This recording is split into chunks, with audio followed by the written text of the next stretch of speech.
الشيطان الرجيم بسم الله الرحمن الرحيم بسم الله الرحمن الرحيم السلام عليكم ورحمة الله وبركاته إن الحمد لله نحمده ونستعينه ونستغفره ونعوذ بالله من شرور أنفسنا وسيئات أعمالنا من يهده الله فلا مضل له ومن يضلل فلا هادي له أشهد أن لا إله إلا الله وحده لا شريك له وأشهد أن محمدا عبده ورسوله يا أيها الذين آمنوا اتقوا الله حق تقاته ولا تموتن إلا وأنتم مسلمون يا أيها الناس اتقوا ربكم الذي خلقكم من نفس واحدة وخلق منها زوجها وبث منهما رجالا كثيرا ونساء واتقوا الله الذي تساءلون به والأرحام إن الله كان عليكم رقيبا يا أيها الذين آمنوا اتقوا الله وقولوا قولا سديدا يصلح لكم أعمالكم ويغفر لكم ذنوبكم ومن يطع الله ورسوله فقد فاز فوزا عظيما أما بعد فإن أصدق الحديث كتاب الله وخير الهدي هدي محمد صلى الله عليه وآله وسلم وشر الأمور محدثاتها فإن كل محدثة بدعة وكل بدعة ضلالة وكل ضلالة في النار. Kita lanjutkan kajian kita. InsyaAllah Pak, setiap pertemuan kita nanti kita akan menyelesaikan Bulughul Maram, biar cepat selesai Bulughul Maram. Sekarang kita masuk pada hadis yang ke-392 tentang masalah hukum, kelanjutan dari hukum masalah solat jamaah. Wa an Abi Hurairah radhiyallahu ta'ala anhu qala Atan Nabiyya sallallahu alaihi wasallam rajulun a'ma. Dari Abu Hurairah radhiyallahu taala anhu bahwasanya Rasulullah sallallahu alaihi wasallam suatu saat beliau didatangi oleh rajulun a'ma, orang yang buta. Dalam riwayat lain Pak, bahwasanya orang yang buta di sini adalah Abdullah ibnu Ummi Maktum. Faqala, kemudian orang itu mengatakan kepada Nabi sallallahu alaihi wasallam, "Ya Rasulullah, innahu laisa liqaidun yaquduni ilal masjid." Ya Rasulullah, aku ini orang buta. Aku tidak punya penuntun yang bisa nuntun aku ke masjid.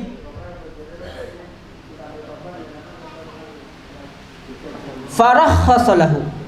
Orang ini Pak datang ke Nabi untuk minta izin agar diberi rukhsah untuk tidak ikut sholat jamaah. Kalau dia minta rukhsah Pak, berarti sebelum minta rukhsah hukumnya apa? Wajib. Dia minta keringanan agar dia cukup sholat di rumah, tidak ke masjid.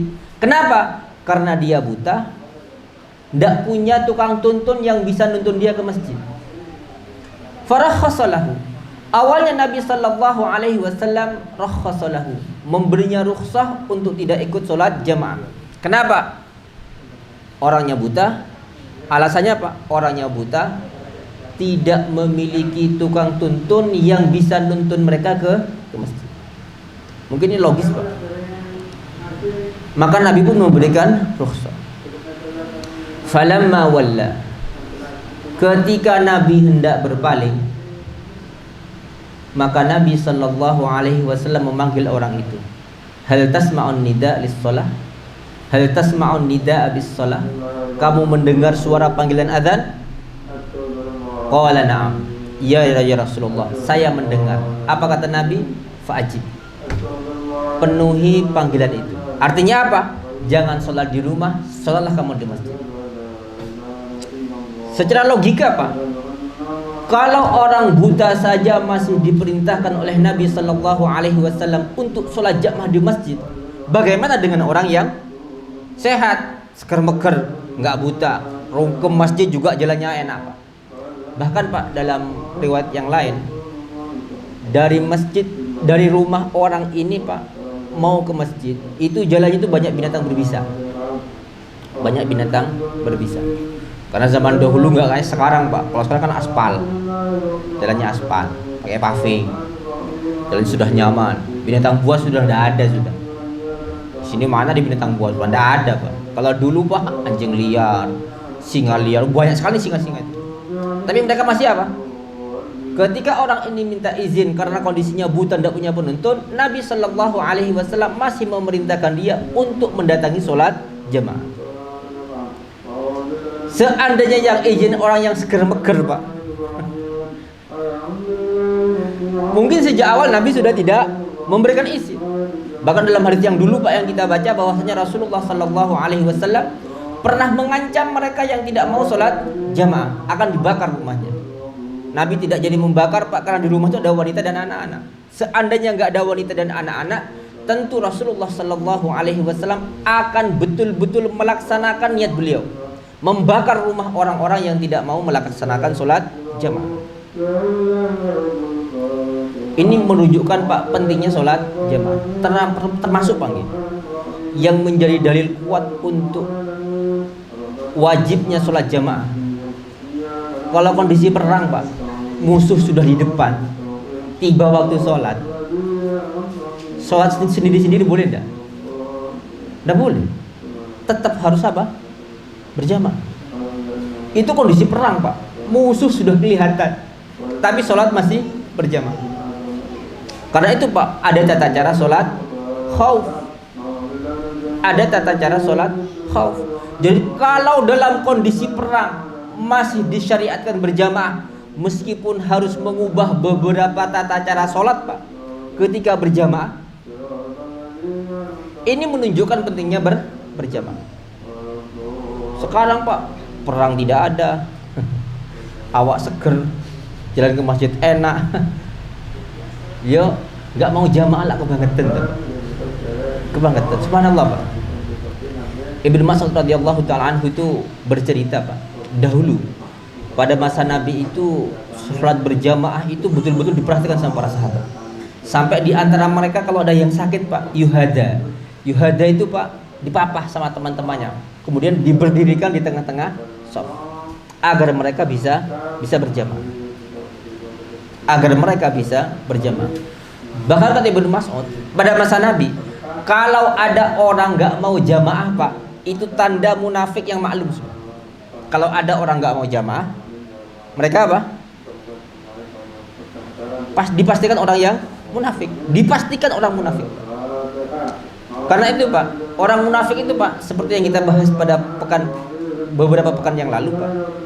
Orang munafik itu Pak paling berat sholat subuh dan sholat isya. Kenapa? Tidak kelihatan masalahnya.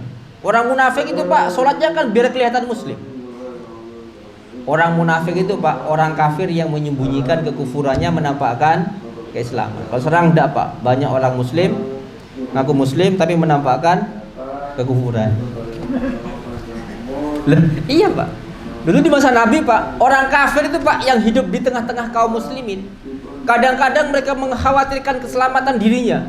Mereka menyembunyikan kekufuran, menampakkan keislaman. Tapi sekarang Pak, orang yang hidup di tengah-tengah kaum muslimin tidak terancam jiwa mereka Pak. Orang kafir jauh di sana Pak, tapi mereka khawatir dengan celaan orang kafir, takut terhadap orang Islam, sehingga mereka KTP-nya muslim tapi menampakkan kekufuran.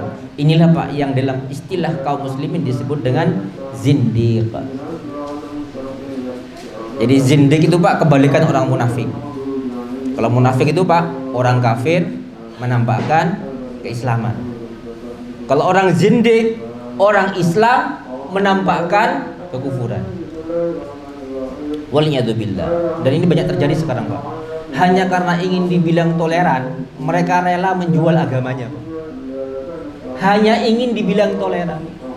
Emangnya Nabi nggak toleran kan? Tapi tetap mengatakan qul ya ayyuhal kafirun la a'budu ma ta'budun. Agama masalah agama Pak. Toleransi itu Pak, kalau kata istilah beberapa orang Pak Indonesia, kalau seneng kopi ya minum kopi. Jangan maksa saya tuh minum teh karena nggak seneng teh.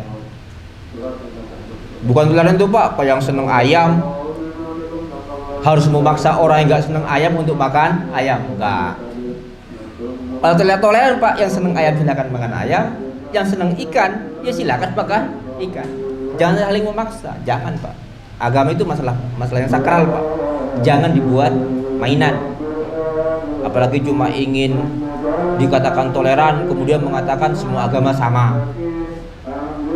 Orang yang mengatakan semua agama itu Pak, itu kufur Pak. Kafir dia. Orang yang mengatakan semua agama sama itu kafir dia. Islam sudah jelas Pak mengatakan apa? Orang Nasrani kafir. Innal ladzina kafaru min ahlil kitab wal musyrikin. Kafir mereka. Orang laqad kafara alladzina qalu innallaha thalithu thalatha. Kafir mereka. Berdasarkan itu kafir mereka. Orang yang tidak mengkafirkan orang yang dikafirkan oleh Al-Quran kafir dia. Meragukan kekafiran mereka Pak, kafir mereka. Hati-hati Pak, kalau masalah agama kita harus jelas. Kita harus jelas Pak. Jadi tidak ada agama yang benar selain Islam. Itu akidah pokok Pak, yang tidak bisa diganggu gugat. Selain Islam kafir dia. Orang yang menyembah selain Allah Pak, musyrik dia. Musyrik, kita katakan musyrik, orang yang musyrik. Orang yang menyembah Allah juga menyembah selain Allah, musyrik enggak dia? Musyrik.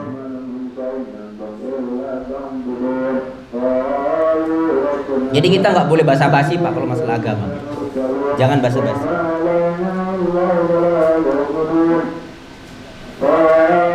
Kemudian, jadi hadis ini Pak merupakan apa? Merupakan pukulan telak Pak bagi mereka yang tidak berjamaah. Ada orang buta, tidak punya penuntun, jalan ke rumahnya banyak binatang berbisa. Itu pun masih tidak diizinkan oleh Nabi Sallallahu Alaihi Wasallam untuk sholat sendirian di rumah. Padahal Pak secara apa Pak ya? Secara logika kita Pak kayaknya lumrah kalau dia nggak dikasih izin. Oh buta, tidak punya penuntun lagi.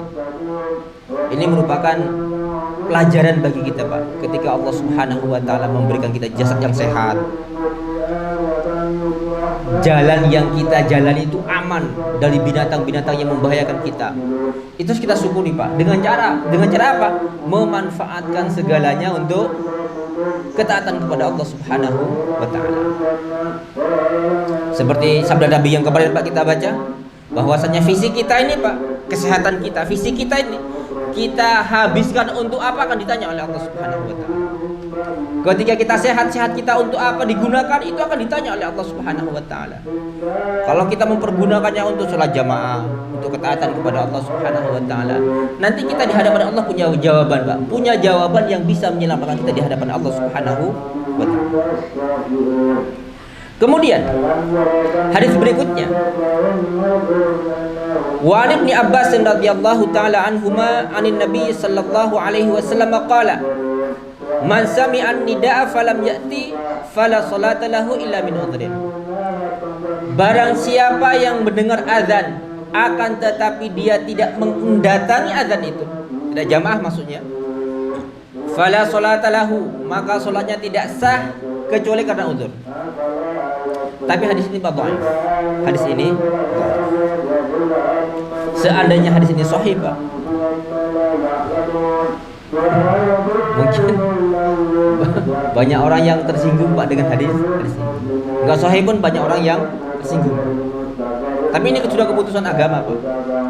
Karena itu Pak, beberapa para ulama itu yang ada yang mengatakan Pak, seperti Ibnu Taimiyah, itu menjadikan sholat jamaah sebagai syarat sahnya sholat bagi laki-laki.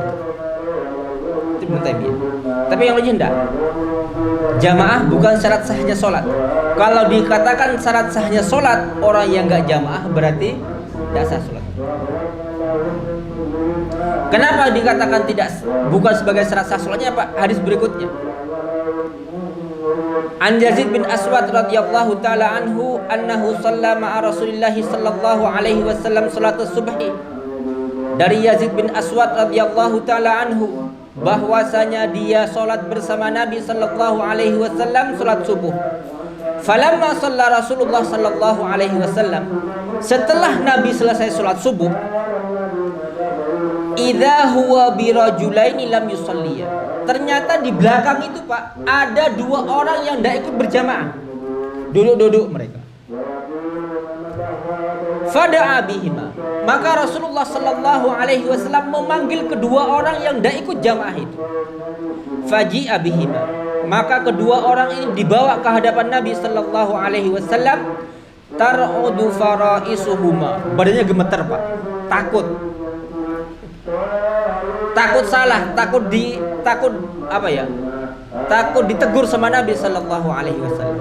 Faqala lahuma, maka Nabi sallallahu alaihi wasallam bertanya kepada keduanya, ma mana'aku ma an tusalliya ma'ana, apa yang menghalangi kalian berdua untuk tidak salat bersama kami?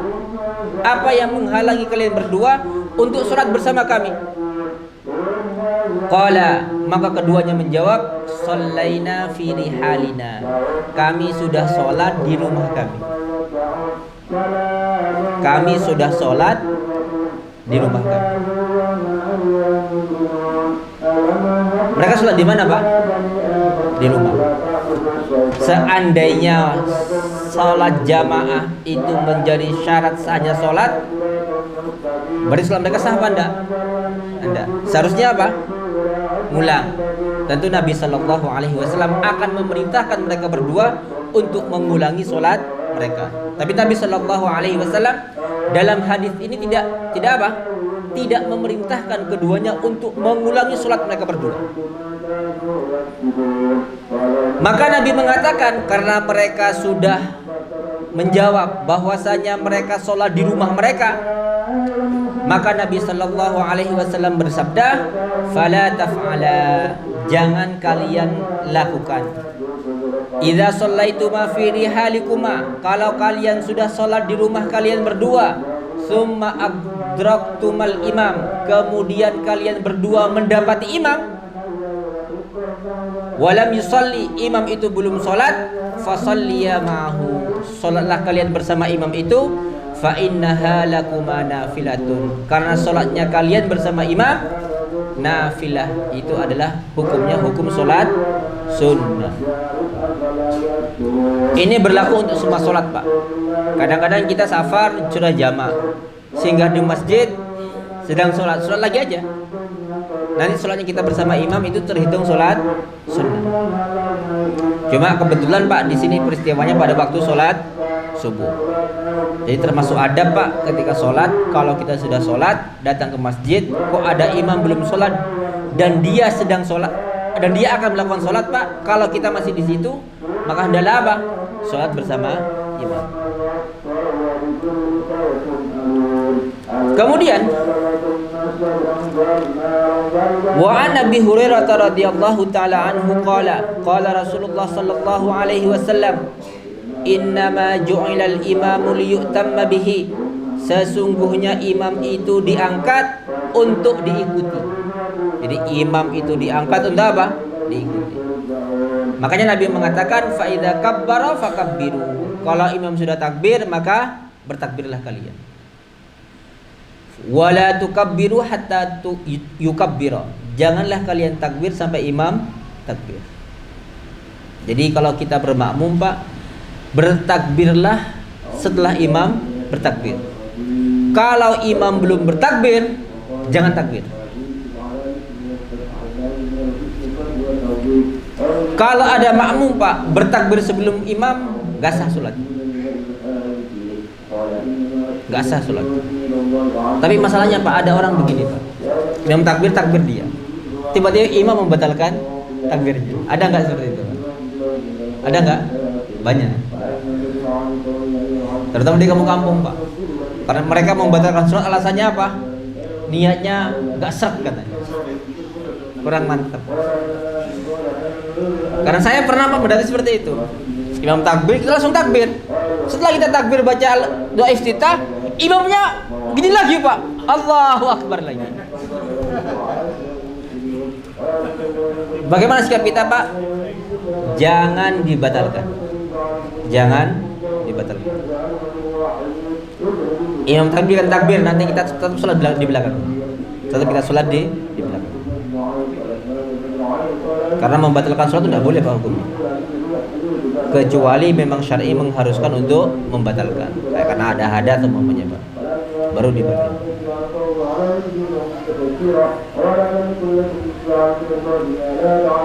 Wa idza raka'a farka'u, jika dia telah rukuk maka rukuklah kalian.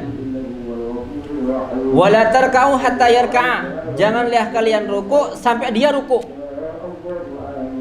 Wa idza qala sami Allahu liman hamidah, kalau dia membaca sami Allahu liman hamidah, faqulu Allahumma rabbana walakal hamdu. Ini masalah apa?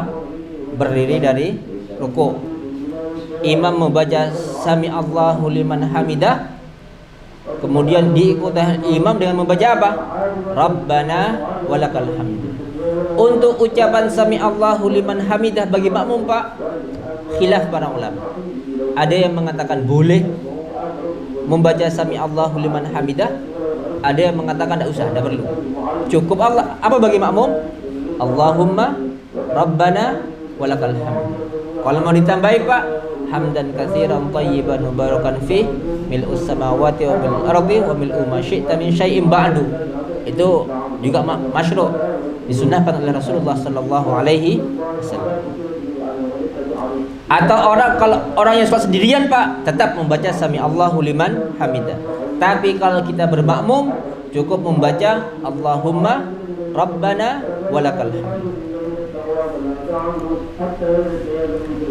Wa idza sajada fasjudu, kalau imam sudah sujud maka sujudlah kalian. Wala tasjudu hatta yasjuda, janganlah kalian sujud hingga dia sujud. Wa idza shalla qa'iman fasallu qiyaman, jika dia salat qa'iman dengan berdiri, fasallu qiyaman, maka salatlah kalian dengan berdiri. Wa idza shalla qa'idan fasallu qu'udan ajma'in, kalau dia salat duduk, hendaklah kalian juga ikut salat duduk bersama dia. Jadi kalau imamnya salat duduk Pak, makmumnya duduk juga, kecuali duduknya di tengah-tengah sholat. Imam pertama sehat Pak, ngimami pertama sehat, rakaat kedua kok tiba-tiba kecetit sehingga dia tidak bisa berdiri, harus duduk, maka makmum yang di belakang tetap berdiri. Tapi kalau dari awal imam sudah duduk, maka imam harus ikut juga sholat duduk. Ini yang rajih Pak, pendapatnya atau pendapat para ulama. Itu dengan syarat Pak, kalau imam sholatnya itu dengan duduk, disyaratkan imam rawatib Pak. Disyaratkan apa? Imam rawatib. Kalau bukan rawatib tidak boleh. Kalau bukan imam rawatib tidak boleh. Cuma masalahnya Pak, sekarang imam rawatib nggak ditunjuk, gantian imam. Sehingga kalau sudah iqamah Pak, makmum sudah berdiri semuanya, imam belum ada, baru sebagian orang maju untuk mengimami. Sebenarnya Pak, ini nyalahi sunnah. Seharusnya masjid ada imam rawatib Pak, satu orang yang ditunjuk untuk menjadi imam. Sehingga nanti Pak, kalau imam ini belum datang Pak, jangan iqamah dulu sampai imam ini datang. Kalau sekarang enggak Pak, penentu iqamah itu jam, cetet, harus iqamah. Ada nggak ada imam harus iqamah itu. Bahkan imamnya masih sholat sunnah Pak, cetet, harus menghentikan dia. Nggak punya kuasa sekarang, dikuasai jam sekarang. Seharusnya kan yang nyuruh iqamah siapa? Imam. Ini enggak Pak, sekarang yang nyuruh iqamah jam. Ini Pak, ini masalahnya teknologi yang sebenarnya Pak tidak pas untuk diterapkan. Tidak pas untuk diterapkan. Karena imam itu Pak kadang-kadang punya apa? Kepentingan.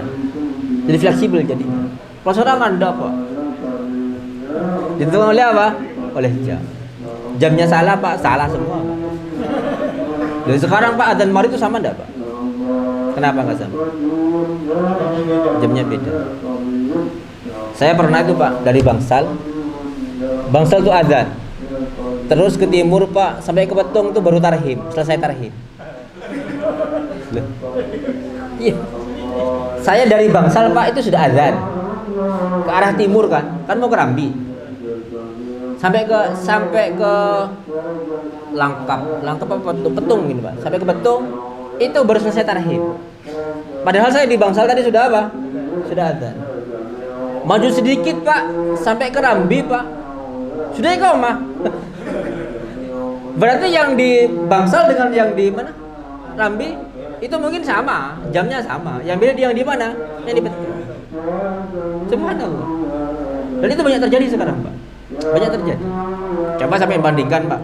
Orang yang adzan itu Pak, tidak sama. Padahal yang mereka pakai sama Pak. Jam-jam digital itu. Jam digital itu. Logikanya Pak, seandainya jam digital itu 1 tahun itu ada keterlambatan 1 menit. Kalau 5 tahun 5 menit. Iya 5 menit. Panjang 5 menit itu.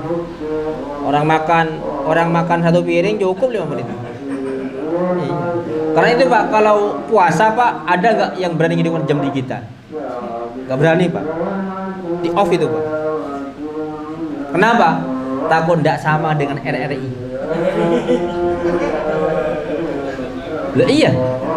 Saya tahu sendiri itu Pak.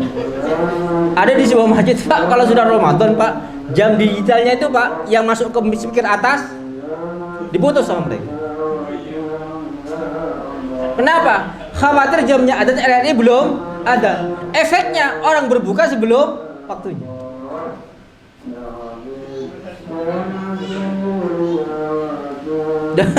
Itu Pak, sudah beberapa tahun saya perhatikan seperti itu.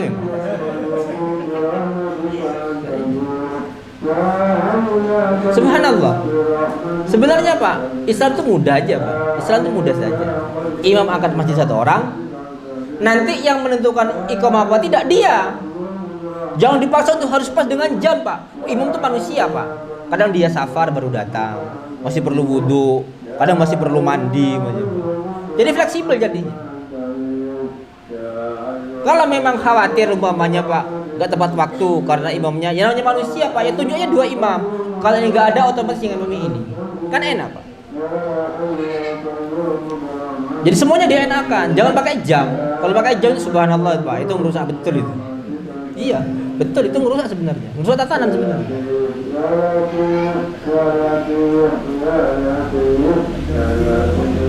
Sekarang Pak, banyak yang kita anu Pak. Kadang-kadang masjid ada imam rawatibnya. Sudah waktunya iqamah, imam masih baru sholat tahiyatul masjid. Tetap iqamah Pak. Imamnya terpaksa membatalkan sholat kemudian mengimami sholat. Dan itu banyak terjadi. Kan lucu. Dia seorang imam tadi tidak berkuasa untuk mengatur iqamah. Untuk apa dia jadi imam? Oh, enggak punya kekuasaan kayaknya. Kekuasaan di tangan jam jadi. Subhanallah. Jadi imam itu Pak diangkat untuk apa? Untuk diikuti. Kalau kita jadi makmum, ikutilah gerakan imam. Jangan mendahului atau jangan berbarengan, tidak boleh. Minimalnya makruh Pak. Ada yang mengatakan haram, tidak boleh. Tapi kalau mendahului Pak, itu bisa menyebabkan sholatnya tidak sah. Karena Pak banyak sekali Pak, terutama di masjid-masjid yang biasa sholat cepat. Kemudian ada imam Pak, sholatnya lambat. Itu biasanya Pak banyak makmum yang apa? Refleks. Di sini. Kenapa? Dia biasa sholat cepat, imamnya sholat lambat. Kalau mendahului imam Pak, tidak sah sholatnya. Dan itu berbahaya sekali Pak. Bahkan Nabi SAW itu mengancam Pak, orang yang mengangkat kepalanya sebelum imam akan dijadikan kepalanya menjadi kepala keledai. Ini menunjukkan apa? Ancaman yang menunjukkan haram Pak. Jadi haram hukumnya mendahului imam. Kemudian Pak, kalau kita hendak mengangkat kepala Pak ketika sujud karena sebuah kebutuhan, umpamanya Pak, imam itu nggak biasa sujud lama, tiba-tiba kok nggak takbir ini, nggak apa, apa imam, boleh ndak Pak. Jadi kalau memang karena kebutuhan Pak, karena curiga, khawatirnya dia ndak dengar imam takbir Pak, Ternyata imam sudah berdiri, dia masih sujud. Karena ada kasus Pak, imam itu Pak suaranya harus keras Pak. Imamnya suara itu harus keras. Kalau memang dikhawatirkan makmum itu nggak dengar suara imam Pak, ulangi lagi takbirnya Pak. Ulangi lagi takbir. Karena pernah ada kasus Pak, ada orang Pak mengimami di sebuah masjid, suaranya pelan sekali. Satu saat imam itu Pak berdiri dari sujud, makmum nggak ada yang dengar suara imam. Salat zuhur apa asar waktu itu? Rakaat ketiga. Pak. Jadi imam rukuk, takbir Pak, dikira oleh makmum. Makmum sujud semua Pak. Makmumnya sujud, imam berdiri dari sujud, nggak ada yang dengar Pak. Lalu mereka sujud lama sekali. Imam sudah berdiri, masuk ke rakaat berikutnya. Imam takbir didengar suara makmum itu Pak, itu dari berdiri ke rukuk. Makmumnya masih sujud. Pernah terjadi seperti itu? Pernah terjadi. Jadi kalau memang dikhawatirkan makmum itu nggak dengar suara, takbir aja, takbir lagi. Kenapa? Khawatir seperti itu kasusnya Pak. Jadi makmum masih sujud semuanya, imam sudah al-fatihah, takbir untuk rukuk, makmum berdiri untuk masuk ke rakaat berikutnya tadi itu. Jadi usahakan Pak, kalau kita menjadi imam, usahakanlah bersuara dengan suara yang sekiranya didengar oleh semua makmum. Ya syukur-syukur kalau ada pengeras suaranya Pak, umpamanya dengan suara pelan, semua makmum sudah kedengaran. Karena kita sering Pak, ini imam sudah berdiri apa belum ya? Kenapa? Cek lirihnya suaranya. Cek lirihnya. Gak kedengaran oleh makmum yang ada di belakang. Kemudian hadis berikutnya,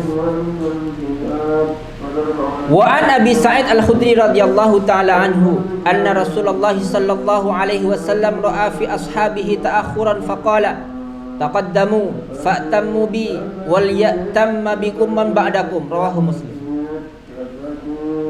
Dari Abu Sa'id Al-Khudri radhiyallahu taala anhu bahwasanya Rasulullah sallallahu alaihi wasallam melihat para sahabatnya di belakang Pak, enggak maju, kurang mendekat dari imam.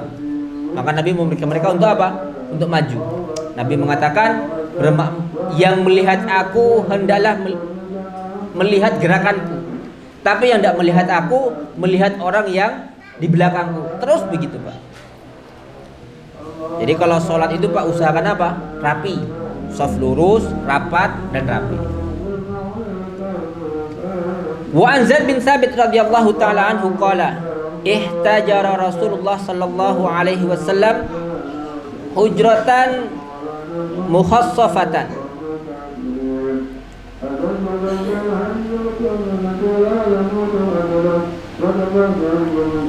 Rasulullah sallallahu alaihi wasallam membuat sebuah ruangan di dalam masjid dengan menggunakan tikar Pak. Jadi kayak kemah Pak, tapi terbuat dari apa? Tikar. Fasalla fiha, maka Nabi sholat di dalam ruangan itu. Ruangan yang ada di dalam masjid yang terbuat dari tikar, kayak tenda Pak. Jadi kalau beliau iktikaf itu Pak, kadang beliau apa? Membuat ruangan sendiri Pak, pakai tabir. Maka Nabi sholat di dalam hujrah beliau, di dalam kamar beliau. Fatatabba'a ilaihi rijal, maka orang-orang Pak banyak yang sholat di belakang beliau. Beliau di dalam, makmumnya di mana? Di luar. Waja'u yusalluna bi sholatihi, dan mereka datang sholat dengan sholatnya Nabi sallallahu alaihi wasallam. Al hadis wa fihi, dan dalam riwayat yang lain Pak ada tambahannya, afdalu sholatil mar'i fi baitihi illal maktuba, sebaik-baik sholat seseorang itu adalah di rumahnya kecuali sholat wajib. Artinya apa? Semua sholat sunnah Pak lebih afdal untuk dikerjakan di mana? Di rumah. termasuk sholat qobliyah dan ba'diyah Pak. Kita afdolnya di mana? Di rumah. Tapi kalau kita sholat di rumah nanti ketinggalan jamaah Pak, kita mengambil yang lebih utama, sholat di masjid. Karena sekarang Pak, orang sholat, orang adzan dan iqamah itu Pak, jedanya nggak panjang. Jedanya nggak panjang. Bahkan ada beberapa masjid Pak, itu antara adzan dan iqam, kalau untuk maghrib dan isya, karena tidak ada sholat sunnah menurut mereka antara setelah adzan maghrib dan isya, itu Pak setelah adzan langsung iqamah. Di sini masih ada Pak? Nggak ada Pak ya? Kalau dulu kami di Surabaya pernah menangi itu Pak. Jadi ada beberapa kelompok masyarakat Pak yang meyakini bahwasanya tidak ada sholat sunnah setelah maghrib dan isya, setelah adzan maghrib dan setelah adzan isya.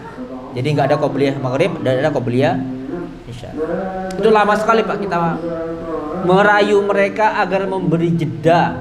Itulah sholat sunnah tidak ada, tapi paling tidak apa? Memberi jeda antara adzan dan iqamah agar orang yang baru mendengar adzan bisa siap-siap untuk segera ke masjid. Biar kalau ke masjid mereka tidak ketinggalan.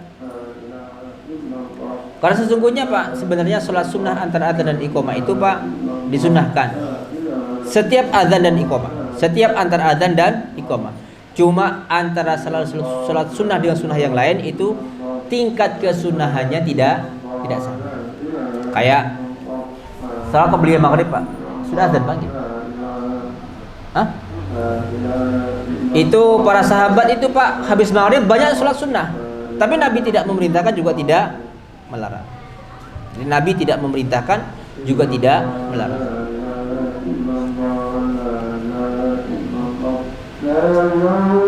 Jadi hadis ini Pak menunjukkan bahwasanya apa? Bermakmum itu Pak, meskipun ada tabir antara makmum dengan imam, selama makmum bisa mengikuti gerakan imam itu dibolehkan. Sebagai dalam hadis ini Pak, Nabi sholat di dalam kamar, di dalam tenda Nabi yang di dalam masjid, kemudian makmum sholat dengan sholatnya Nabi yang ada di dalam tenda. Meskipun mereka tidak melihat, karena bisa mengikuti gerakan Nabi, mungkin dari takbir, dari suara Nabi ketika beliau takbir, maka itu dibolehkan. Jadi insya Allah.